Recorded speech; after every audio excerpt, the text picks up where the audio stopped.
Hello, value viewers. We are still working on our Graflex 3x5, and most of the work I've done recently has been on this back plate along with the film holder.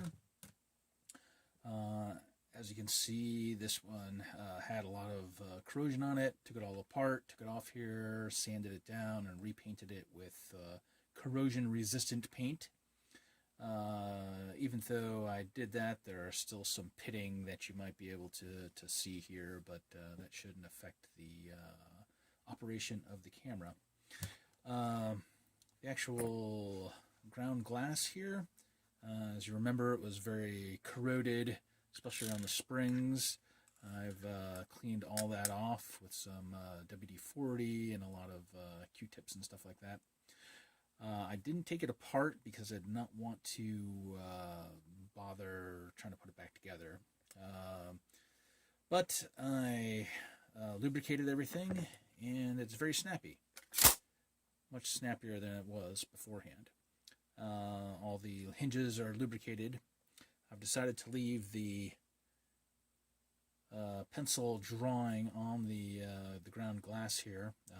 Obviously, it was the last owner's was using it for a reducing back of some sort, and use that as a guide on how to compose the scene with it. Not so bad. I like having a little bit of history on my cameras. Anyway, the only other thing I did was to coat the outside of this, which is normally painted, with my faux leatherette material. I think it looks pretty nice, actually. And it has these clips here designed to put some sort of note, you know, so you can understand what film or whatever you're doing with the camera. So, easy enough. All these springs work now, as you can see, and easy enough to put on. First of all, you have to make sure that these retention things are in the correct place, and it simply clips on like that.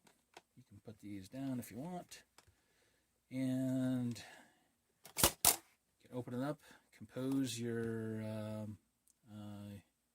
scene right through there, and once you're happy with it, you can take a cut film holder, put it in there. Once it's in there, it gets a little bit thicker. As you can see, the springs will allow it to come out to the thickness of the cut film holder. Take out your slide. After the rear shutter is at the blackout stage. I've made that mistake before. Or if you're using the front shutter, to make sure it's off the timed mode, so you can actually don't accidentally expose the piece of film. Anyway, I think we're reaching short final on the body itself. I've also gone through and filled this hole with JB Weld. It's kind of a high strength epoxy. Doesn't really need to be high strength, but whatever. And I'll eventually just take a Sharpie and blacken that in, and no one will notice. One thing I did decide to do is to leave the rangefinder on.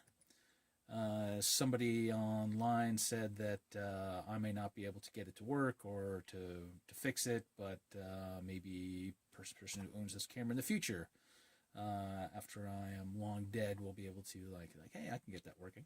So I left it on there, and it looks okay, so might as well have it on there. Might maybe take a wheel and polish that baby up so it looks nice and bright. But so that's it for now, but I'm going to have to start working on this next, the actual lens and shutter assembly itself. Get off this rubber, or maybe just make a new backer board for this, and get all the RTV off the lens assembly itself. Clean it. You don't want to lubricate these things too much. They are basically designed to run dry.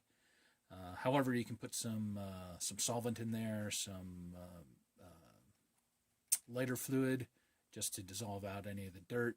And once that's okay, some people advocate a drop or two of lubrication, but if it's working fine without lubrication, there's no need to put any oil or grease onto it. So this will be the next project. Thank you for watching.